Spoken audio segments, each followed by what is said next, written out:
Hello, ಎಲ್ರಿಗೂ ನಮಸ್ಕಾರ. ಇವತ್ತು ನಾವು ಬಂದಿರೋದು ಹೊಸ ವಿಡಿಯೋ ಜೊತೆಗೆ. ಆಕಾಶದಾಗೆ ಯಾರೋ ಮಾಯಗಾರನು ಚಿತ್ತಾರ ಮಾಡಿ ಹೋಗೋನೆ ಅಂತಾರಲ್ಲ, ಯಾವ ತರ ಚಿತ್ತಾರ ಇರಬಹುದು ನಮಗೂ ನೋಡಬೇಕು ಅಂತ ಆಸೆ ಆಯ್ತು. ಹಾಗಾಗಿ ನಾವು ಮಾಡಿದಂಥ ಪ್ಲಾನು ಇಂಡಿಯಾದಿಂದ ಎಲ್ಲಾದ್ರೂ ಹಾರೋಗೋಣ ಅಂತ ಅಂದ್ಬಿಟ್ಟು. ಹಾರೋದಕ್ಕೆ 3 ಜನ ಹುಡುಗಿರಿದ್ವಿ. ಯಾವುದೋ ಪ್ಯಾಕೇಜಸ್ ತಗೊಳ್ಳೋ ಏನು ಇಂಟ್ರೆಸ್ಟ್ ಇರಲಿಲ್ಲ. ನಾವೇ ಎಕ್ಸ್ಪ್ಲೋರ್ ಮಾಡೋಣ ಅನ್ನೋ ಒಂದು ಗಟ್ಟಿ ಧೈರ್ಯ ಮಾಡಿ ನಾವು ಸೆಲೆಕ್ಟ್ ಮಾಡಿದಂತಹ ದೇಶ ಇಲ್ಲೇ ನಮ್ಮ ಅಣ್ಣ ತಮ್ಮಂದಿರ ದೇಶ ಅಂತ ಹೇಳ್ತಾರಲ್ಲ, ನೇಪಾಳ. ಬುದ್ಧನ್ ಬರ್ತ್ ಪ್ಲೇಸ್ ಹೋಗ್ತಾ ಇದೀವಿ. ಸೊ ಬುದ್ಧನ್ ಹಾಯ್ ಹೇಳಿ ಹೋಗೋಣ.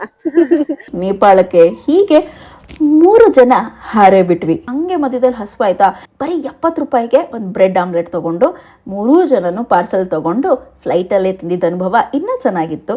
ಫ್ಲೈಟಲ್ಲಿ ಒಂದು ಕಡೆ ಕೈಯಲ್ಲಿ ಬ್ರೆಡ್ ಆಮ್ಲೆಟ್, ಬಿಸಿ ಬಿಸಿ ಹಾಗೂ ಚಳಿ ಚಳಿ ವಾತಾವರಣ, ಜೊತೆಗೆ ಪಕ್ಕದಲ್ಲೇ ಕಾಣಿಸುವಂತಹ ಮೋಡಗಳ ಮರೆಯಲ್ಲಿ ನಾವು. ಓಕೆ, ಮೊಬೈಲ್ ಅಲ್ಲಿ ನಮ್ಗೆ 2 ಟೈಮ್ ಕಾಣಿಸ್ತಿದೆ ನೋಡಿ. ನಮ್ಮ Indian timing, local Nepal reach ಆಗಿದೀವಲ್ಲ, ಸೊ ನೇಪಾಳ ಟೈಮಿಂಗು ಇಲ್ಲಿ 9:11, ಇಂಡಿಯಾದಲ್ಲಿ 8:56. ಫ್ಲೈಟ್ ನ ಯಾವಾಗ್ಲೂ ನೈಟ್ಗಿಂತ ಇವತ್ತು ರಿಯಲೈಸ್ ಆಗಿದ್ದು, ಡೇ ಜರ್ನಿ ಮಾಡಿದ್ರೆ ಅಮೇಸಿಂಗ್ ಆಗಿರುತ್ತೆ. ಅಷ್ಟು ನೀಲಿ ಆಕಾಶ ಎಷ್ಟು ಸುಂದರವಾಗಿ ಕಾಣಿಸ್ತದೆ. ಬನ್ನಿ, ನೇಪಾಳ ರೀಚ್ ಆದ್ವಲ್ಲ, ಇನ್ನೊಂದಷ್ಟು ವಿವರಗಳನ್ನ ಕೊಡ್ತಾ ಇರ್ತೀವಿ. ಹಾಗೆ ನೋಡಿ ಫಾಲೋ ಮಾಡಿ. Thank you.